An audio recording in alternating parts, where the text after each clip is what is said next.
Hey guys, how's it going? Dudey here. I'm back with another video. Now, of course, if you're watching this at the time of upload, we are in October. We're in Halloween season, so I thought, you know what I'll do? I'm going to scour the internet and I'm going to look for murder cases on or around Halloween. So what I've found is some short, concise case files for you guys today. If this video is going to do one thing today, I think it's going to definitely make you think twice about how safe you are on Halloween. This first case is about a Yoshihiro Hattori. Now, he was a Japanese exchange student living in America and he was invited to a Halloween party. But unfortunately, on Halloween night in 1992, Yoshihiro could not find the address for the party. He thought he had. He rocked up to this house, he knocked on the door, but there was no answer, so he began to walk back to his car. As he did this, the door opened, so Yoshihiro turned around and he said, "We are here for the party." And it was at this moment that the man that was in the house raised a revolver and shot Yoshihiro dead.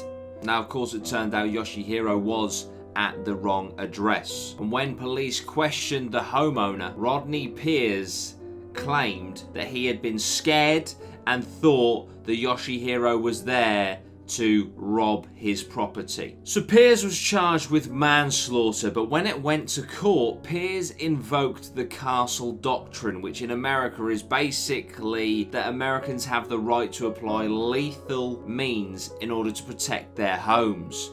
And astonishingly, the jury found Piers not guilty. Now, the most sad thing about this whole case, other than Yoshihiro dying needlessly, is what his father said in 2012 to Japan Today. He said, "Sometimes I feel like he's still in America and that someday he will come back home, I say to myself."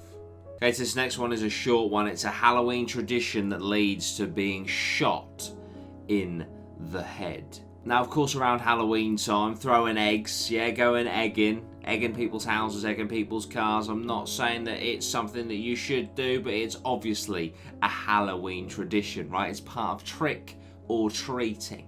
But after a long night of trick-or-treating with his girlfriend and her son, 21-year-old Carl Jackson was in absolutely no mood to get egged in Halloween of 1998. However, it was. But you gotta understand, where these people lived in the South Bronx is a very, very rough area. So when Carl got out of his car to basically have a go at the kid that just lobbed an egg at his car, little did he expect the kid to pull a gun out on him and shoot him square in the face, killing him instantly. This was by 17-year-old Curtis Sterling, who was then arrested and placed in prison for murder. Every single Halloween, Carl Jackson's mother sends her son's killer a card on Halloween telling him that she is so happy that he is rotting in prison for the death of her beloved son. This next one's pretty crazy because I'm sure we've all heard about sweets on Halloween being poisoned, nails being put in certain candies and all things like that. It's just a myth, right? No. In Texas in 1974, it was very much a real thing. Ronald Clark O'Brien decided that year that he was going to lace 5 pixie sticks with poison. Now, the craziest thing about this is that one of his targets was his own son, who he had earlier taken out life insurance on. So what he was going to do was basically lace 5 of these pixie sticks with poison, give them to his son and his friends, and then blame the death on the neighbour and take all of the insurance money. Now, the 11-year-old son ate this candy, which was laced with cyanide, and of course died. It was suggested by his father to eat the candy there and then, and it had enough cyanide in it, enough poison in it to kill 2 people. Now, within an hour, the son was declared dead in the hospital, but luckily enough for the other 4 children, a local detective smelt the signs of cyanide poisoning on the child's breath and therefore took all of the candy away from the other children that were with him. On the 31st of March 1984, Ronald Clark O'Brien, dubbed the man who killed Halloween, was put to death in Huntsville, Texas. And as the liquid chemicals entered his veins, a baying mob of 300 locals shouted "trick or treat" and threw hard candy at a small group of anti-death penalty protesters.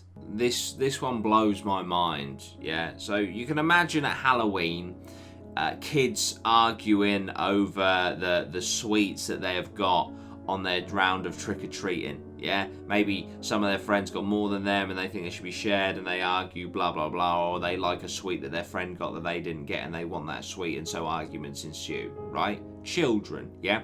Adults, leading to murder, arguing over sweets. Honestly, Liddell Peoples lost his shit on Halloween of 2011 on Chicago's South Side. Basically what happened was he lost his bag of sweets that was accrued during a trick-or-treat session, right? And so he accused his partner, 49-year-old Maria Adams, of stealing his sweets, and he couldn't get it out of his head that the only person that could have possibly been was Maria. And as a response to the accusation, she threw a plate at his head. I think this may have been quite an abusive relationship, but Maria throws a plate at Liddell's head, so Liddell picked up a knife and repeatedly stabbed her until she was dead. She died in hospital and Liddell got 30 years in prison. All of this over a bag of sweets. Madness. This one is the tragic story of a nun from Amarillo, Texas in 1981, October 31st. 76-year-old nun, Sister Tadea Benz, was raped and strangled in her convent. On November 9th, Johnny Frank Garrett, who lived across the street from her, was arrested for the disgraceful crime. On February the 11th, 1992, he was executed via lethal injection by the state of Texas. And the craziest thing was, his final meal was an ice cream, and his final words were, "I'd like to thank my family for loving me and taking care of me, and the rest of the world can kiss my ass." Then he was put to death.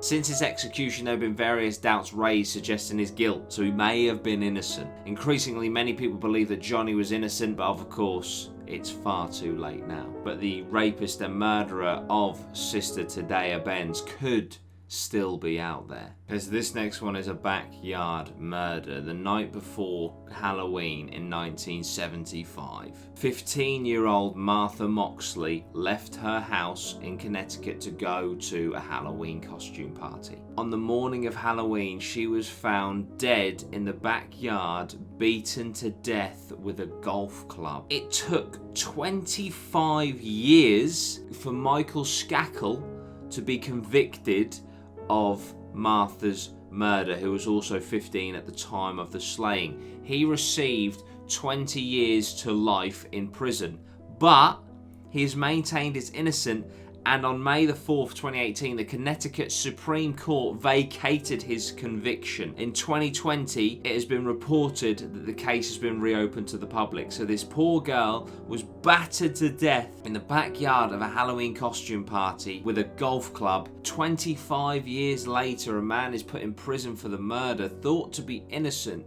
and then released. They've either released the man that killed her, or a poor man has gone to prison for a number of years being innocent of this poor girl's murder, and the murderer is still out there. Okay, so this last one is a true house of horrors. So basically, Devin Grifflin returned home from church on October 31st, 2010. And Devin walked into a horrific scene, seeing his brother Derek dead, his mother Susan dead, and Susan's new husband William Lisk dead as well. Savagely killed. There was only one suspect. The new husband, William Lisk's son, William Lisk Jr., suffered with schizophrenia and had a history of serious violence. The 24-year-old was found very quickly at a local halfway house and arrested. He confessed to murdering all three. Apparently he shot his father 5 times, bludgeoned his older stepbrother Derek to death with a hammer, and then raped and shot his stepmother Susan. Lisk Jr. would later take his own life in prison in the year of 2015. There we go, guys. That is today's video. Very bleak, I know. Guys, make sure you're careful when you're out trick-or-treating or out and about on Halloween. If you do get an egg to the house or car, I know that it is frustrating. I know that it is fucking annoying. But remember, it's kids having some fun. It will wash off, and it is not worth getting shot in the face for. But thank you so much for watching, guys. I really do appreciate it. If you would like to like, share and subscribe to this channel, that would be amazing. We're so close to 100k. I'm so close to fulfilling an 8-year dream of getting that silver plaque. Maybe we can do it this Halloween, who knows. Also, guys, I have a brand new podcast, the Allegedly Possibly Maybe podcast. If you like true crime, conspiracies, horror, and just 4 guys chatting about everything that's going on in the world, then I highly recommend the Allegedly Possibly Maybe podcast. Depending on when you're watching this video, our Halloween special may well be out. If it isn't out yet, it's coming, and it's very good. You can get it on Spotify, Apple Podcasts, Amazon Podcasts, and its own dedicated YouTube channel, Allegedly Possibly Maybe. We put episodes up on Sunday 4 p.m.